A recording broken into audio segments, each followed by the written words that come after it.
The offer I couldn't refuse. I never thought my first job would involve something straight out of a soap opera. When I took the position as an office assistant, I expected boring tasks, filing paperwork, fetching coffee, maybe sending the occasional email.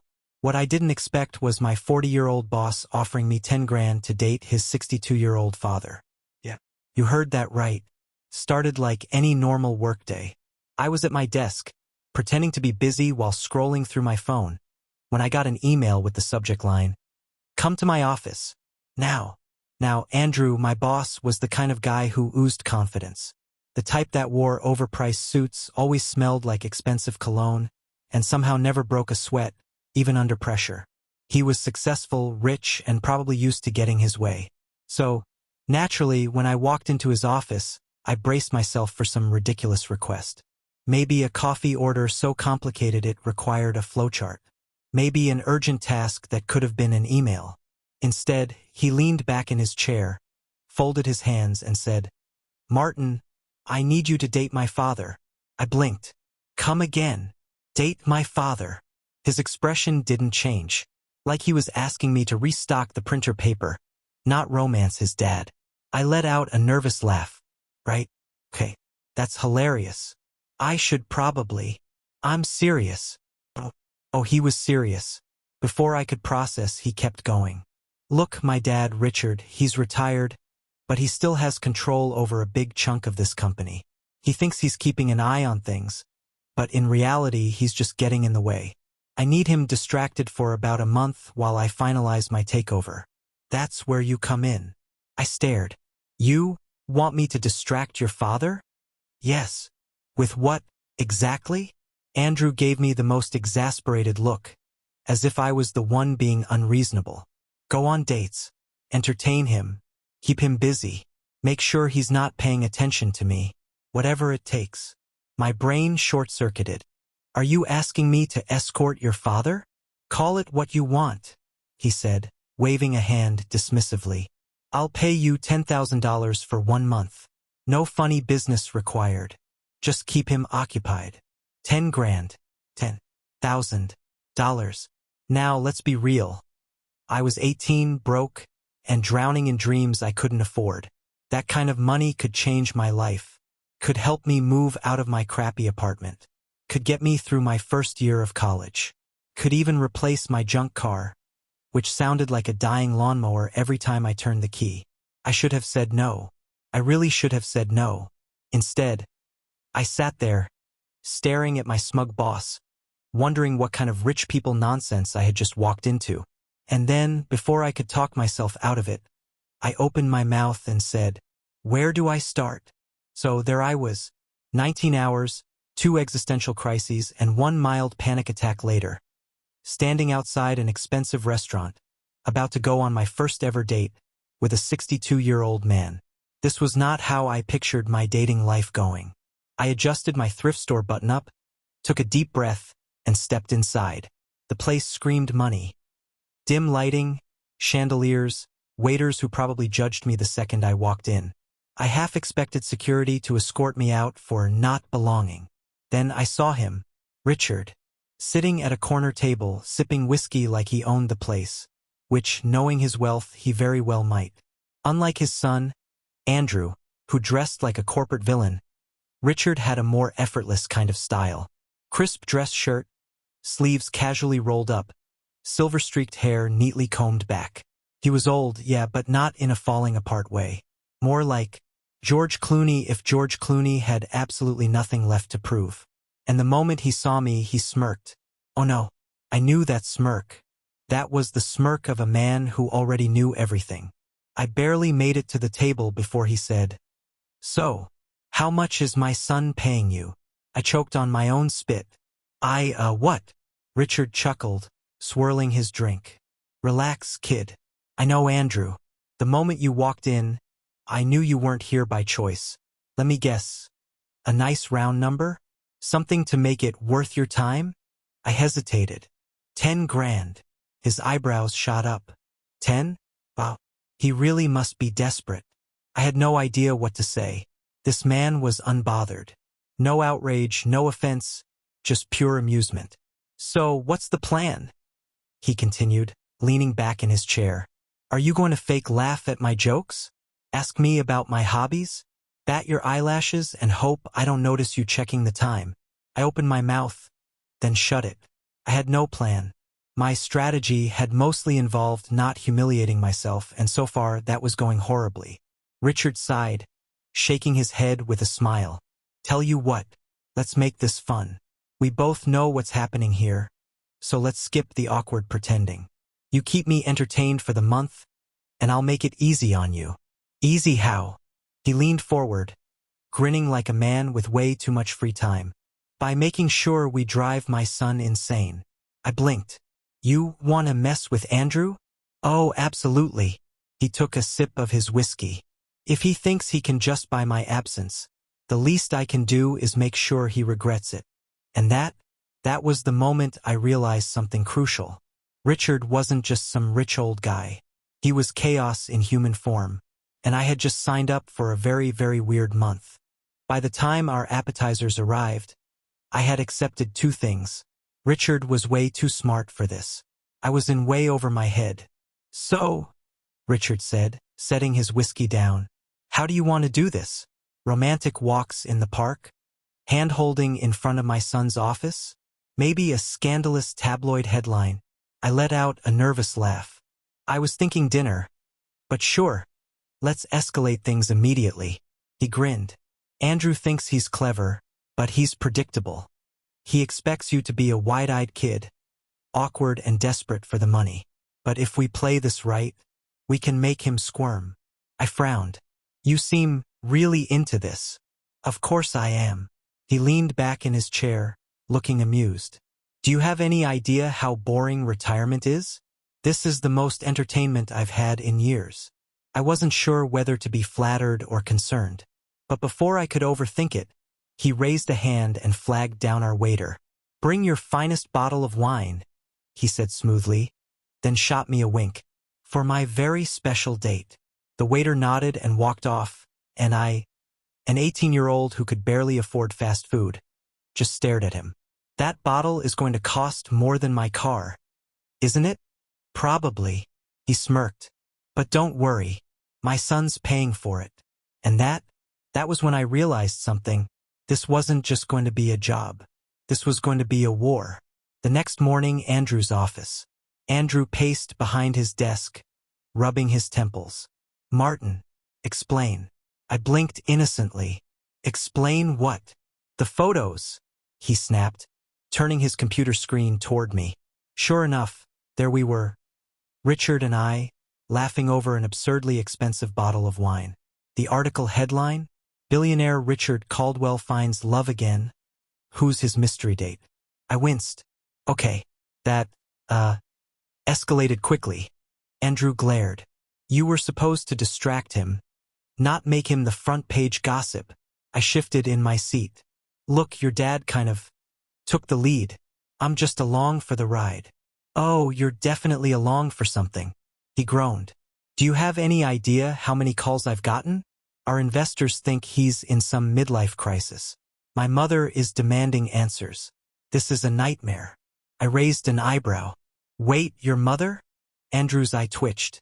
Yes, the woman who divorced him 5 years ago is suddenly very interested in his dating life. I tried not to laugh. You're welcome. He exhaled sharply. Martin, fix this. I thought about Richard, about his smirk, his ridiculous confidence, about the way he leaned in, fully enjoying this chaos. And for some reason, I found myself saying, yeah, that's not happening. Andrew froze. Excuse me? I stood up, shrugging. You wanted me to distract him? Mission accomplished. I smirked. Now it's your problem. And with that, I walked out, straight into a text from Richard. Richard, brunch? Bring sunglasses. Paparazzi are getting aggressive. Smiling face with sunglasses. I sighed. What had I gotten myself into? The next morning, I woke up to chaos. My phone was blowing up with messages. Social media was flooded with blurry photos of Richard and me, laughing over that overpriced bottle of wine. Some captions were romantic, some scandalous, and at least one referred to me as his mysterious young lover. So that was a thing now. And right in the middle of it all, a text from Richard. Richard, morning, darling. Ready to really sell this thing? I groaned. I was still in bed, hair a mess, wearing last night's hoodie. This was not the energy of someone prepared to be a public spectacle. But then, another text popped up. Andrew, I don't know what game you think you're playing, but end it. Now, that made me smile. Because if there was one thing I was learning about Richard, it was that he did not like being controlled. And if Andrew wanted this to end, Richard would double down. I had officially entered the Petty Olympics. Brunch with a side of paparazzi. Richard's driver picked me up an hour later. I was still processing my life choices when we pulled up to a very public, very trendy cafe, the kind where influencers pretend to drink coffee while taking selfies. Richard was already there, sitting at an outdoor table like he owned the place. He waved me over, looking completely at ease despite the fact that his personal life had just exploded all over the internet. You came, he said, smirking as I sat down. I shrugged. Figured if I'm already a public figure, I might as well get a free meal out of it. He chuckled, handing me a menu. See? You're learning. Within minutes, the paparazzi found us. A few photographers loitered nearby, snapping pictures as Richard casually buttered his toast like we weren't causing a media storm. So, I said, lowering my voice, what's the plan here? Make Andrew lose his mind. Precisely. Richard took a sip of coffee, then leaned in slightly. He wants to push me out of the company? Fine. But he doesn't get to control me. And if parading you around makes him sweat, then we might as well have fun with it. I narrowed my eyes. You realize I'm just an 18-year-old college kid, right? Richard smirked. And yet, you're playing the game beautifully. I opened my mouth to argue. But then our waiter arrived with champagne.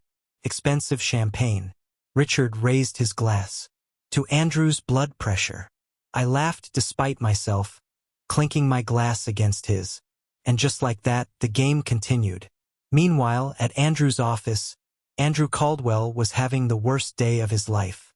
His father was all over the internet with an 18-year-old. Investors were asking questions. His mother was demanding to know if his father had completely lost his mind. And now his phone was ringing again. He answered with a sigh. What now? His assistant hesitated. Your father and Martin just posted a video. Andrew pulled up his phone. Sure enough, there we were. Richard and me smiling for the camera. Beautiful day for brunch. Isn't it, sweetheart? Richard's voice drawled. It sure is, darling, I said, laying it on thick. The camera zoomed in as Richard took my hand across the table.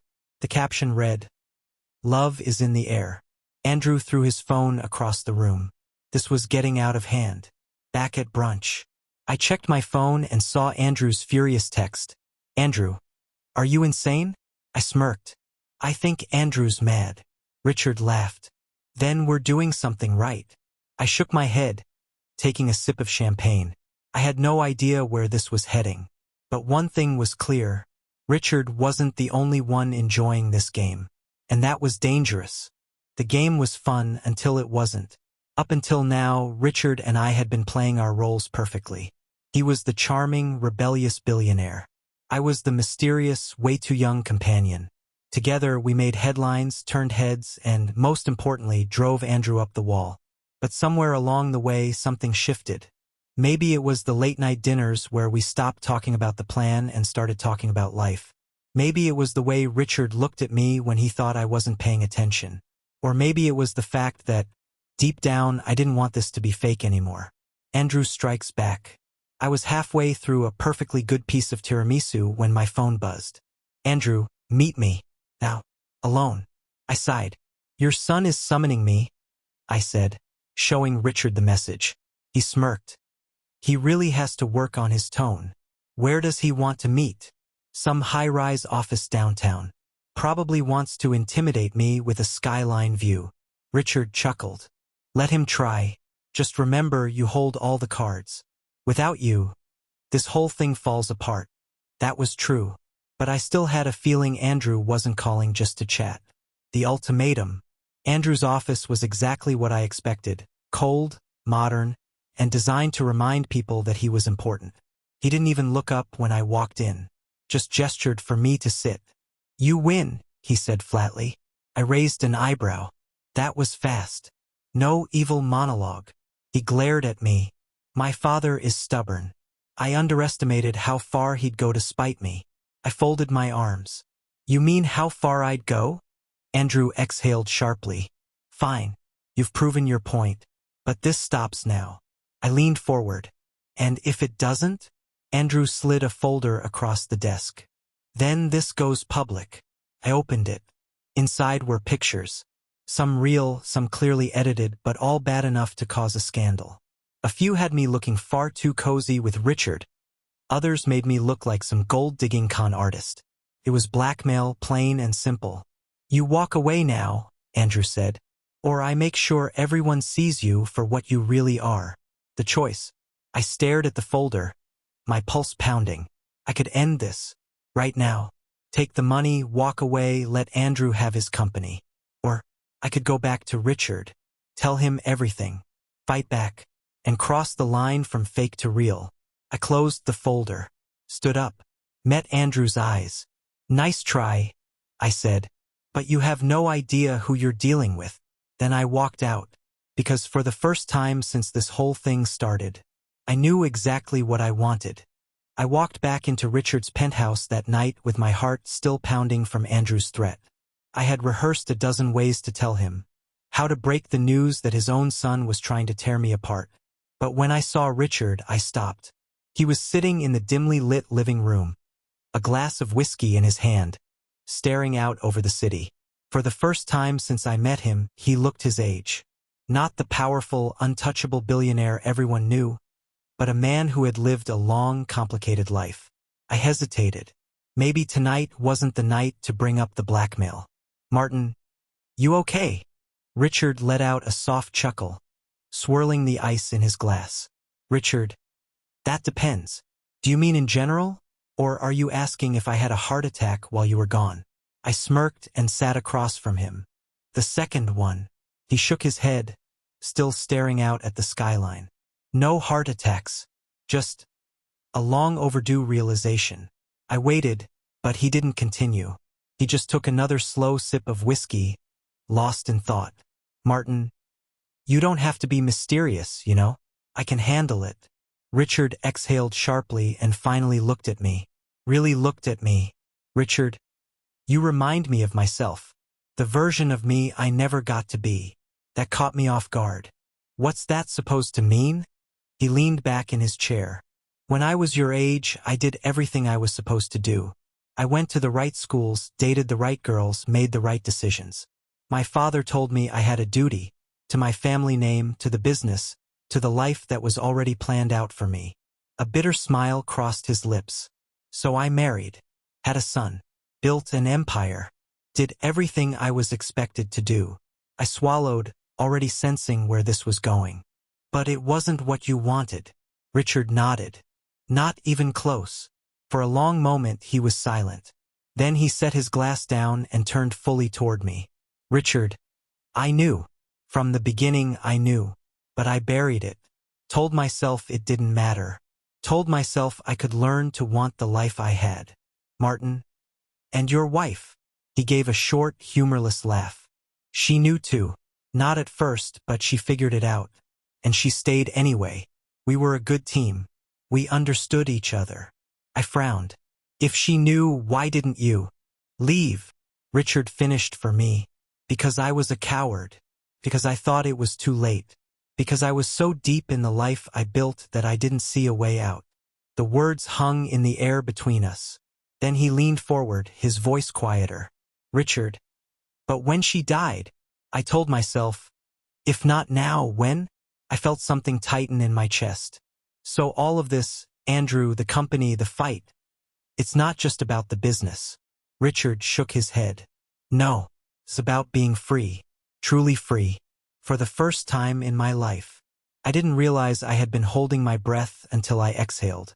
And just like that, I saw him, the real him, not the billionaire, not the playboy, just a man who had spent 62 years hiding from himself. And now, Now he was done hiding. The next morning, Richard was already awake when I got up. He stood at the kitchen counter, pouring coffee like he hadn't spent half the night baring his soul to me. But I knew something had shifted. Last night, for the first time, he had let himself be vulnerable. And now it was time to fight back. I grabbed a mug and leaned against the counter. So, what's the plan? Richard smirked over his coffee. You really think I don't have one? Oh, I'd be disappointed if you didn't. He chuckled and set his mug down. Andrew thinks he's won. He thinks he can push me out, take over, and run the company into the ground while I sit back and watch. I raised an eyebrow. And you're not going to let that happen? Richard leaned in, his eyes sharp. Absolutely not. I crossed my arms. All right, boss. Tell me how we take him down. The plan. Richard laid it out piece by piece. Andrew thought he had all the control, but he underestimated just how many loyal people still worked for Richard inside the company. More than that, Richard still had influence. Board members who trusted him, investors who relied on him. He had been playing the long game, waiting for Andrew to get sloppy. And now, he finally had enough to bury him. Andrew's been making reckless decisions, Richard explained, showing me a file. He's been approving deals that are legally questionable, cutting costs in ways that will hurt the company long-term. If we expose what he's done to the board, they won't just push him out. They'll make sure he never runs a company again. I glanced through the paperwork. So we give them the evidence and let them take him down for us? Richard nodded. Exactly. It was brilliant. It was ruthless. And it was exactly what Andrew deserved. The confrontation. The meeting was set for that afternoon.